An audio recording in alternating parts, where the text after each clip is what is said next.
தியாக திருநாளாம் பக்ரீத் பண்டிகையை முன்னிட்டு தமிழ்நாடு முழுவதும் இஸ்லாமியர்கள் சிறப்பு தொழுகையில் ஈடுபட்டனர். பின்னர் ஒருவரை ஒருவர் ஆற தழுவி வாழ்த்துக்களை பகிர்ந்து கொண்டனர்.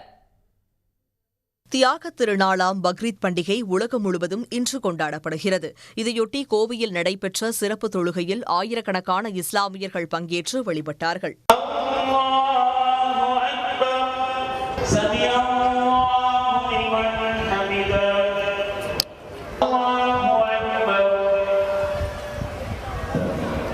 தென்காசி மாவட்டம் கடையநல்லூரில் உள்ள காயிதே மில்லத் திடலில் இஸ்லாமியர்கள் தொழுகையில் ஈடுபட்டனர். பின்னர் பக்ரீத் வாழ்த்துக்களை தெரிவித்து மகிழ்ந்தனர்.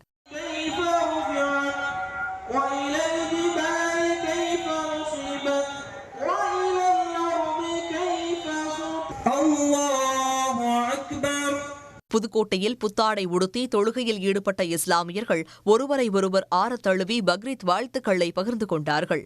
இன்று உலகம் முழுவதும் வாழக்கூடிய அத்தனை நெஞ்சங்களுக்கும் அத்தனை மக்களும் நலமுடன் வளமுடன் வாழ வேண்டும். இந்த நாட்டில் சண்டை சச்சரவுகள் இல்லாமல் மத மாச்சரியங்கள் இல்லாமல் அனைவரும் ஒற்றுமையுடன் வாழ வேண்டும் என இந்த நாளிலே நாங்கள் சபதமேற்போம், பிரார்த்திப்போம்.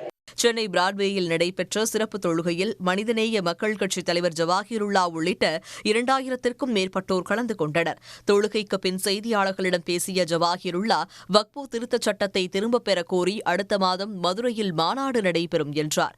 இந்த தியாக திருநாளில் நமது நாட்டிலே வாழக்கூடிய மக்களுக்கு மத்தியில் அமைதியும் சாந்தியும் சுபிட்சமும் சமூக நல்லிணக்கமும் தலைத்தோங்குவதற்கு அனைவரும் பிரார்த்தனை செய்கின்றோம். வேலூர் மாவட்டம் வாணியம்பாடி, ஆம்பூர் பகுதிகளில் நடைபெற்ற சிறப்பு தொழுகைகளில் ஆயிரக்கணக்கான இஸ்லாமியர்கள் பங்கேற்று வழிபட்டார்கள்.